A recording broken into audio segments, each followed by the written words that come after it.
الله يهديك يا ام سلطاني والله.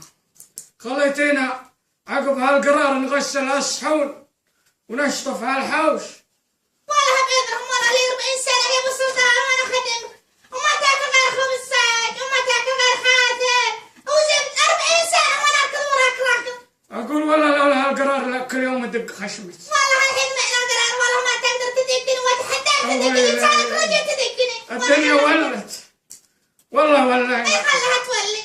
ولينا شايف الواحد ما يولي يمد يده لها. اي لا والله مديت يدي انك تدفع 50 وانا قلت لك وانت بكيفك. ويلي اي والله.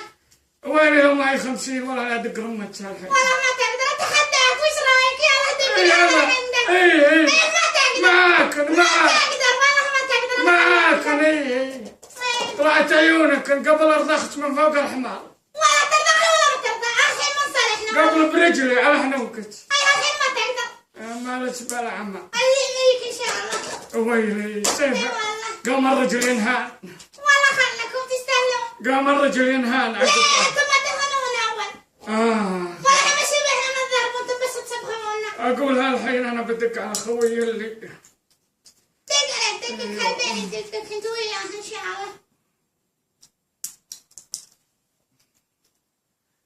الو السلام عليكم يا اخويا ابالي لي 50,000 بس يوم ابيع هالطليات. اي والله يبالي اسبوع اعطيك اياها. تضربني.